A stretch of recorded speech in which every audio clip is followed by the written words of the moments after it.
Y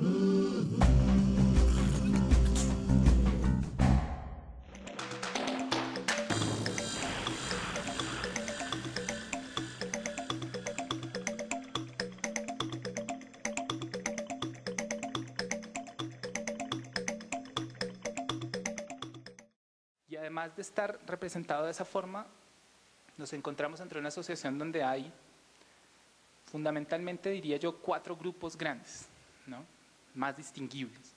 Hay audiencias y radios urbanas, audiencias y radios rurales, audiencias y radios indígenas y bastantes audiencias y radios católicas, ¿no?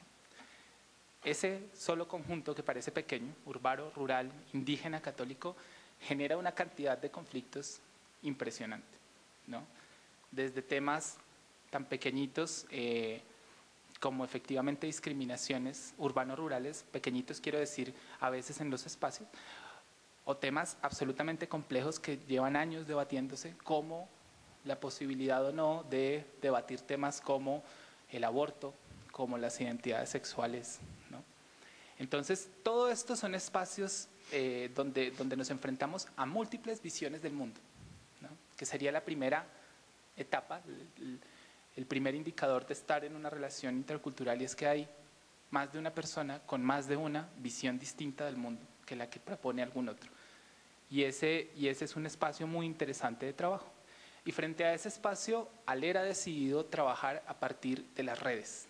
Ha decidido que su forma, su estrategia de enfrentarse a esa diversidad es construir redes, ¿no? Tenemos una red quechua satelital que reúne a pueblos quechuas y quichuas de Ecuador, Perú y Bolivia.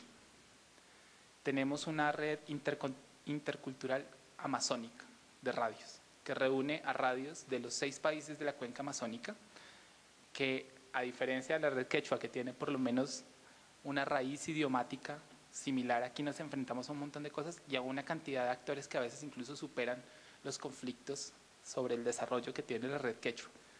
Tenemos redes de jóvenes, tenemos redes de migración, tenemos redes de gente especializada en temas como periodismo preventivo en salud. Y entonces lo que quiero decirles con esto es que hemos decidido construir estrategias para enfrentar diferentes espacios de lo que hemos llamado lo intercultural.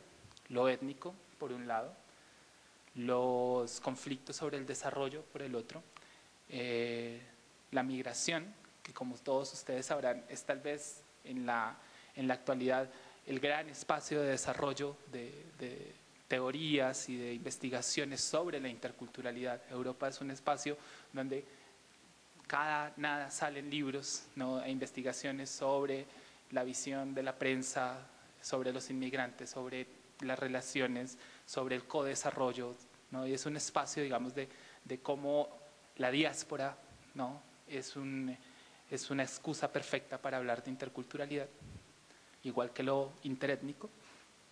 Tenemos un tema generacional, hemos decidido trabajar con jóvenes y crear una red de jóvenes productores, y eso ya de por sí implica todos los conflictos respecto de cómo defino eso. ¿Será la edad? ¿Serán las prácticas? ¿Serán las conductas de riesgo? ¿Serán todos estos estereotipos precisamente con los que se define la juventud?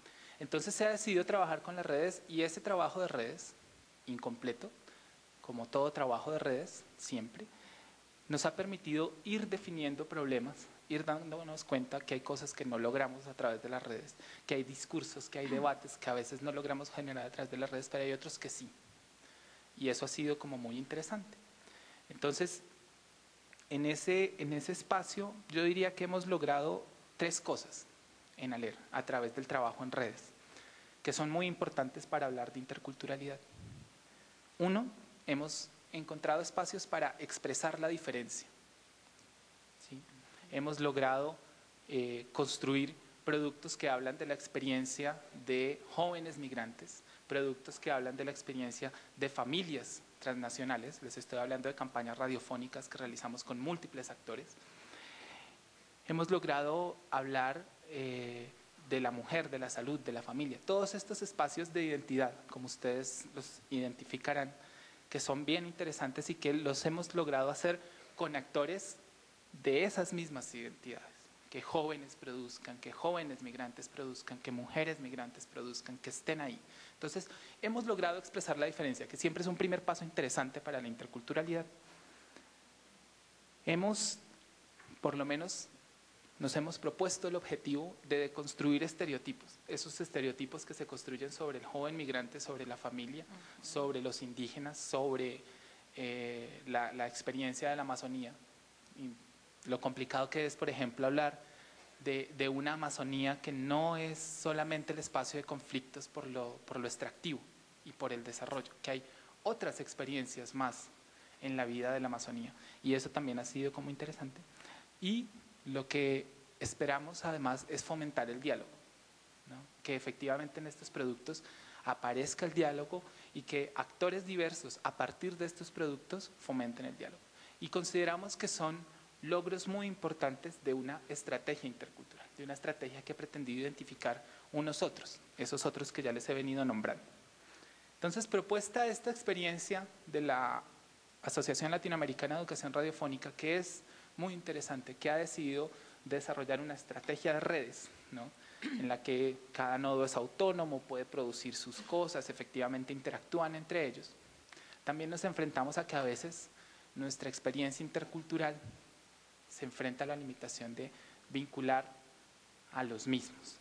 A veces es más difícil abrir el debate, aunque en muchos casos se ha abierto, pero toma tiempo.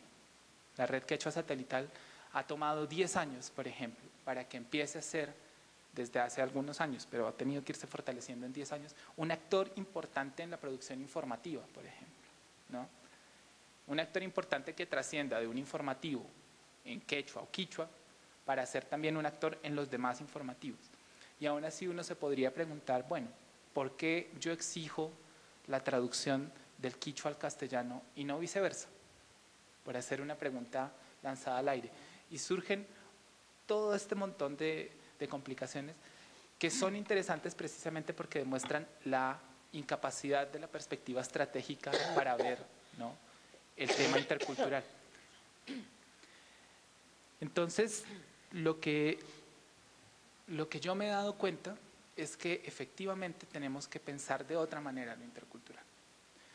Porque si no lo pensamos, lo que siempre ocurre es que el solo hecho de nombrar a lo intercultural lo limita. Cuando yo pretendo y digo, este medio tiene que ser intercultural, y a veces lo pongo en el nombre, ¿no? Red intercultural, noticiero intercultural, programa intercultural, llevo a cabo un proceso que es un proceso bien complejo, y es que, como ustedes podrían darse cuenta, el poder de nominación se vuelve un poder de dominación. Y entonces el poder de darle un nombre, ¿no?, a los actores, de darle un nombre a sus prácticas, de darle un nombre al programa como tal, también es un poder de dominación sobre todos esos otros que no aparecen, que no están ahí. Y esa es la preocupación que quisiera establecer como punto de inicio en una reflexión sobre los medios públicos. Y pasando a los medios públicos, entonces también es bien interesante ver esa historia de los medios públicos en nuestras sociedades latinoamericanas.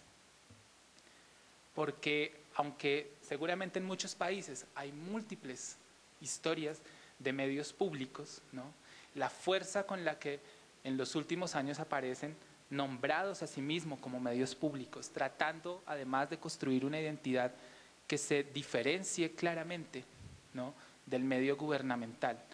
Toda esta perspectiva más amplia de lo deliberativo que debe ser un medio público, a veces uno la siente como una contradicción en términos de los referentes, en términos de que hablamos de esto cuando, y muchos que la nombran y hablan de la BBC y piensan en un montón de espacios que están fuera aquí como referentes, entran en crisis.